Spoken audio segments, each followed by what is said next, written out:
शिवालिक पर्वत श्रृङ्खलाबाट बगेर तराई निस्कने मुखमै छ धनसार खोला माथिको पिपलटार झोलुङ्गे पुल। निजगढ नगरपालिकाको भरतगञ्ज सिङ्गोल स्थित पिपलटारमा निर्मित झोलुङ्गे पुल विक्रम सम्वत 2076 सालमा निर्माण सम्पन्न भएर 2077 सालमा उद्घाटन भएको हो। पिपलटार झोलुङ्गे पुलले बारा, रौतहट र मकवानपुर जिल्लालाई जोडेको छ। 129 मिटर लम्बाई र 4 फिट चौडाइको पिपलटार झोलुङ्गे पुल करिब 1 करोड 8 लाख रुपैयाँ लागतमा निर्माण भएको हो। मकवानपुरको बकैया गाउँपालिका, बागमती गाउँपालिका र रौतहटको चन्द्रपुर नगरपालिकाका नागरिकहरूलाई आवत जावत गर्न यस झोलुङ्गे पुल महत्त्वपूर्ण मार्गको रूपमा स्थापित भएको छ।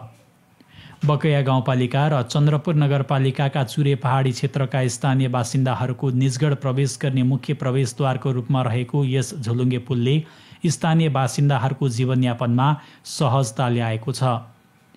मकवानपुर र रौतहटका स्थानीय बासिन्दाहरूलाई किनमेल गर्न, स्वास्थ्योपचार गर्न, दैनिक क्रियाकलाप गर्न र विद्यार्थीहरूलाई विद्यालयमा पढ्नको लागि निजगढ आउन जान यसै पुलको प्रयोग हुने गरेको छ।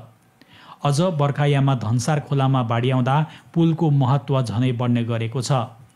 सामान्य दिनमा दैनिक सयौंको सङ्ख्यामा बटुवाहरू आवत जावत गर्ने यस पुल पर्यटकीय दृष्टिकोणले समेत महत्त्वपूर्ण छ। मकवानपुरको बकैया गाउँपालिकाको नागदहमा रहेको सिङ्गौल झरना जाने बाटोमा रहेको यस पुलमा बिदाको दिन बढी आवत जावत हुने गरेको छ। चुरे पर्वत र तराईको एउटै भूगोलमा अवस्थित 3वटा जिल्ला जोड्ने सङ्गमस्थल यस पुलबाट बारा, रौतहट र मकवानपुरको एकै स्थानबाट अवलोकन गर्न सकिन्छ।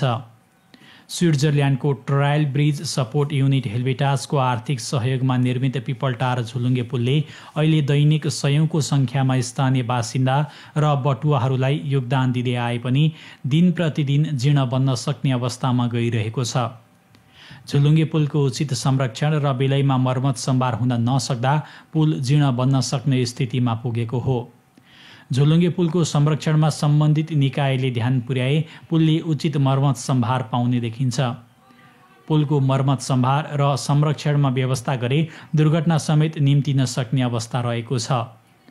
सम्बन्धित निकायले झोलुङ्गे पुलको मर्मतमा समयमै ध्यान पुर्याए झोलुङ्गे पुलको संरक्षण हुन सक्नेछ।